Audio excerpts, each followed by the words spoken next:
símbolos. Su objetivo es siempre el mismo: transmitir un mensaje, algo que fue imaginado por un autor.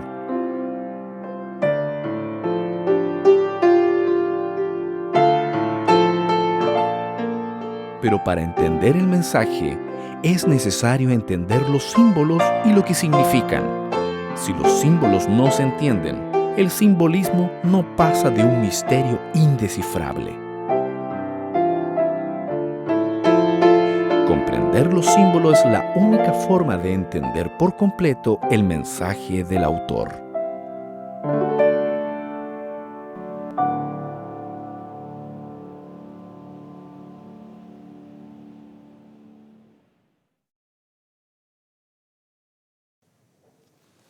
Hola, ¿qué tal mi amigo? ¿Qué tal mi amiga? Bienvenido al tema de hoy. Queremos dedicar un tiempo para estudiar la verdad sobre el santuario. Este es un tema impresionante. Prepara tu corazón. Aquí tengo la Biblia abierta en el libro de Éxodo, capítulo 25, versículo 8, que dice así: Y me harán un santuario y habitaré entre ellos. ¿Sabes qué? El pecado hizo una separación entre Dios y su pueblo. Entonces Dios quería continuar en el medio de su pueblo, hablando, enseñando, explicando el plan de la salvación. Y para que esto pudiera suceder, el Señor pidió a Moisés para construir un santuario, un tabernáculo. Y para que Moisés pudiera lograr hacerlo, él necesitaba de una orientación específica de Dios. Y aquí en Apocalipsis capítulo 11, versículo 19, está la orientación. Mira, entonces fue abierto el santuario de Dios que está en el cielo, y quedó a la vista el arca de su pacto en su santuario.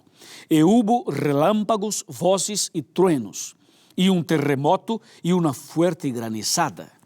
O sea, el Señor mostró una visión del santuario celestial a Moisés, para que Moisés pudiera utilizar como base para construir el santuario terrenal. Y de esta manera, Moisés construyó el santuario. El santuario tenía tres partes, tres compartimentos.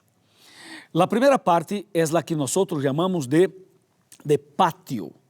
La segunda llamamos de lugar santo. Y la tercera, lugar santísimo. Todas las orientaciones sobre lo que había en el santuario, nosotros encontramos en el libro de Hebreos, capítulo 9. Hebreos 9, a partir del versículo 1 hasta el versículo 7, nosotros encontramos todos los detalles de este santuario. Mira el versículo número 1, dice: el primer pacto tenía reglas para el culto y también un santuario terrenal. Eso es solamente el versículo número 1. O sea, hablando de un santuario terrenal. Ahora el versículo 2 dice: se levantó una tienda.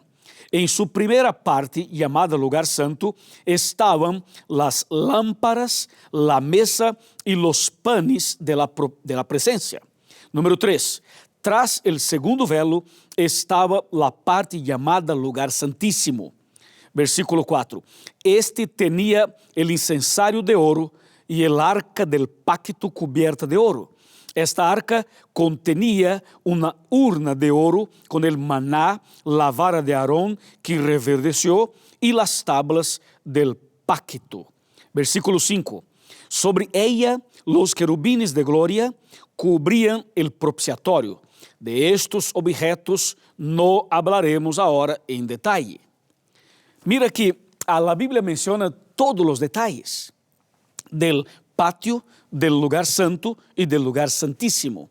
Ahora es interesante no solamente leer, pero es interesante ver algunas partes de esta explicación para que este tema se quede más claro para ti. Mira, vamos con calma a analizar cada objeto y cada detalle. En el patio había un altar de sacrificio, de holocausto, y también en el patio había una pila llena de agua. Entrando en el lugar santo, de un lado había una mesa con 12 panes. De otro lado había un candelabro con 7 lámparas. Y en el centro había otro altar de incienso. Después había un velo grande. Y después de este velo estaba el lugar santísimo, donde había una arca, la arca del pacto. Y dentro de esta arca habían 3 objetos. Había la vara de Aarón, había maná y también las tablas de los 10 mandamientos. Todo esto hacía parte del santuario. Y el santuario terrenal era utilizado por Dios como una escuela, una manera divina de enseñar el plan de la salvación. El Señor quería que los hombres pudieran entender lo que iba a pasar en un futuro cerca en la cruz del Calvario. O sea, todo lo que había en el santuario, todo el ritual que se hacía, todo esto era como una demostración, una anticipación de lo que iba a pasar cuando Cristo viniera para morir en la cruz. Realmente, amigo, cada objeto, cada detalle apuntava para Cristo. Por ejemplo, el altar de sacrificio en el patio representaba el sacrificio de Cristo. Esta pila con agua, esta agua representava 3 cosas. Representava el Espíritu Santo, representava el bautismo y representava la palabra de Dios. Cuando entramos en el lugar santo, de un lado había una mesa con 12 panes. Estos panes representavam 2 cosas. El pan representava Cristo, el pan de vida, como está escrito en Juan capítulo 6, versículo 48. Y el número 12 representava las 12 tribus de Israel. ¿Ok? Después, cuando pasamos para el otro lado del lugar santo, nosotros encontramos un candelabro con 7 lámparas. El número 7 representava las 7 iglesias de Apocalipsis, capítulo 2 y capítulo 3. Y la luz que allí estaba, representava a Cristo, la luz del mundo, como está escrito en Juan capítulo 8, versículo 12. Después, en el centro había otro altar, un altar de incienso. Este altar de incienso representava las oraciones y también el culto que el pueblo hacía para Dios. Todo esto apuntava para Cristo y para la adoración. Cuando pasamos el velo y entramos en el lugar santísimo, ahí estaba esta arca interesantísima, porque dentro habían 3 objetos. La vara de Aarón representava, ¿sabe qué cosa? Esta vara representava que Dios está manejando su iglesia. Dios maneja todas las cosas. Y también había maná. Maná representava el cuidado de Dios, la protección divina, la manera como el Señor providencia las cosas para su pueblo. Y también había 2 tablas de los 10 mandamientos, representando el amor y la justicia de Dios. O sea, todo esto apuntava para Cristo. Por ejemplo, el cordero que era muerto representava a Cristo, el cordero de Dios. La sangre derramada de los animales representava la sangre que un día Cristo iba a derramar. El sacerdote que entraba en el lugar santo 2 veces al día, en la mañana y a la tarde, representava a Cristo, nuestro sacerdote. Y el sumo sacerdote que entrava una sola vez al año en el lugar santísimo representava a Cristo, nuestro sumo sacerdote. Viste que todo lo que había y todo lo que pasaba representava a Cristo Jesús. Y aquí tengo un texto en el libro de Levítico, capítulo 4, que es impresionante. Aquí dice Levítico capítulo 4, versículo 27 al 30, que dice: y si alguna persona del pueblo pecara por inadvertencia contra algún mandamiento del Señor, en cosas prohibidas será culpable. Al conocer su pecado, traerá por su ofrenda una cabra sin defecto por el pecado que ha cometido. Pondrá su mano sobre la cabeza de la víctima y la degollará en el lugar de los holocaustos. Luego el sacerdote mojará su dedo en la sangre, untará los cuernos del altar de sangre al pie del altar. Interesante todo esto, ese ritual. O sea, el sacerdote entraba en el santuario llevando la sangre en sus manos. Allí había un recipiente para la sangre. Y cuando entraba, él hacía ese ritual con su dedo, ahí mojaba en la sangre y hacía como impresiones digitales con la sangre.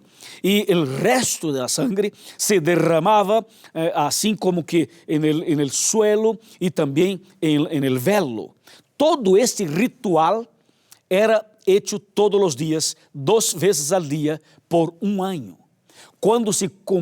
Quando terminava um ano, quando se cumpria um ano, então el sumo sacerdote entrava en el lugar santíssimo del santuário. E quando entrava en el santíssimo, este dia era um dia pero muy importante, era um dia santo, porque este dia, de acordo com Levítico capítulo 23, se chamava dia de la expiación. Ese día de la expiación o de la reconciliación o el día del perdón, de la misericordia y de la gracia. Este día, cuando el sumo sacerdote entraba en el lugar santísimo, era un día clave de perdón. Y por este motivo, el Señor se manifestaba allí para perdonar los pecados de las personas que praticaram por todo el año. Este dia era realmente um dia santo e importante. Agora, tenho que explicar algo mais, e por isso vou tomar assento aqui em minha silla, e tu já estás sentado aí em sua casa, quizá na sala, e queremos conversar de coração para coração. Mira, vem mais cerca um pouquinho. Pode vir um pouquinho mais cerca para conversarmos de cerca, ok? Mira, este dia de la expiação representava um dia de purificação. E todo esto passava todos os dias, 2 vezes al dia e 1 vez al año, quando o sumo sacerdote entrava no lugar santíssimo. Todo este ritual apontava para Cristo. E quando Cristo vino a essa terra, quando Cristo morreu na cruz, mira lo que passou. Estou abrindo a Bíblia em Mateus capítulo 27, versículos 50 e 51. Escúchame. Entonces Jesús, habiendo otra vez exclamado a gran voz, exhaló y entregó su espíritu. En este momento el velo del templo se rasgó en 2 desde arriba hacia abajo. La tierra tembló y las rocas se partieron. O sea, cuando Cristo murió en la cruz, este velo del santuario se rasgó, indicando que todo el ritual del santuario terminara cuando Cristo muriera en la cruz.